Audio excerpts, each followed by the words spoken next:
Eto, gusto ko lang pakita sa inyo, no? Out of curiosity lang, kung may nagtatanong, araw-araw yan. Araw-araw. Ginagawang basurahan yung tapat ng gallery. Yung mga taong nagtatrabaho doon sa kabila. Yung mga factory na yan. Araw-araw yan. As you can see, yung mga tao doon, mga edukado naman, kaya sila natanggap, no? Pero, nagkakalat pa rin sila araw-araw. Parang natural na sa kanila yung magkalat, magtapon sa kalsada.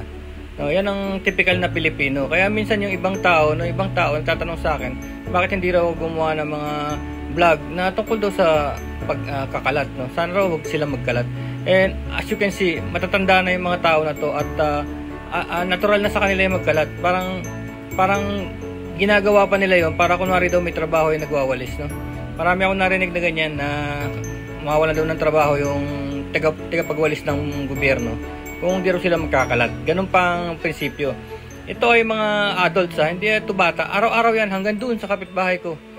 Magkakalat talaga sila. Iiwanan nila whatever talaga. Kaya nakikita nyo yung sa balita kagabi na walang ihian, nagsisipag-ihi sa EDSA, no? Yun ang natural na Pilipino. Hindi ko alam kung bakit. Diyan sila nagtatrabaho sa factory na yan, no?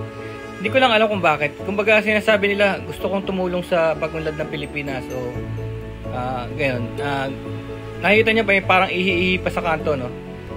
Ganyan ang typical na Pilipino. Kaya ewan ko lang kung bakit. Ito naman, itong issue naman na to, ito yung overflow. Yan ang problema. Itong motor na to, nagbago ako ng carb, no? Kasi nag-sale parang 900 lang. This is LS135. So, tuloy-tuloy ang tulo, no? So, ang dami ko na nakita. Meron ako ito yung pinaka-hose galing sa tangke, papunta dyan sa carb na yan. Kulang ng lock. So, ginawa ko, nilakan ko. So, medyo nabawasan. Pero, in the end, parang meron pa rin talaga. May problema talaga yung carb. Bago pa yan, ha. Nagpalit ako, biglang lumabas yung issue na yan. Hindi ko alam kung baka sa kalaunan, ibalik ko rin yung luma, eh. Kasi, iniisip ko lang kasi, this is better. Kasi this is brand new. Pero, hindi pala ganun. Sometimes, makakabili ka ng mga ganyan. Yung pala, may mga, iniisip ko lang, may mga factory defects yan. Kaya pala mura. Kaya pala na-sale nila ng half price. Yung mga factory defections, for one, yung overflow, no? So, may problema yung carb, no? Kahit bago siya. Kaya na-deal nila ng mura. Let's try to put white in here. White. Let's see, white. Let's see.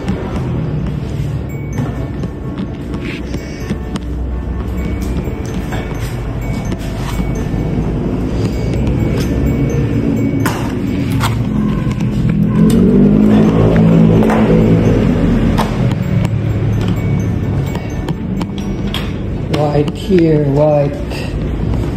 Okay, sa likod. Ang carb to, nangyari dito. Kaya sabi ni Boss Ricky, hindi dapat to pantay. Kaya daw nag-overflow. Then finally, kinalas ko kanina. Tinignan ko yung floater, tinignan ko yung pin. Of course, brand new siya, di ba? Brand new. So, ayos. Tapos nakapansin ko, meron pala siyang return. May hose dito. Kasi sa ilalim mo, may hose. Overflow, ano yun?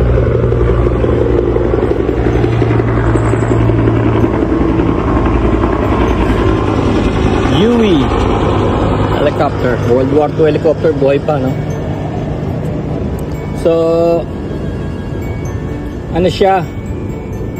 Meron siyang return hose. Pag nag-overflow to, hindi actually tatapon dito, no? Pagka ito napuno, hindi yan tatapon dito.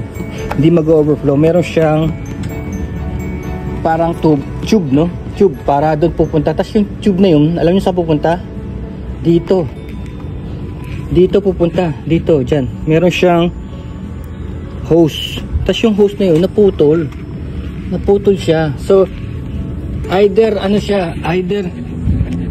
i-close muna siya. Ang ginawa ko, nung pinutol, no, yung hose, return hose yun, dito pupunta.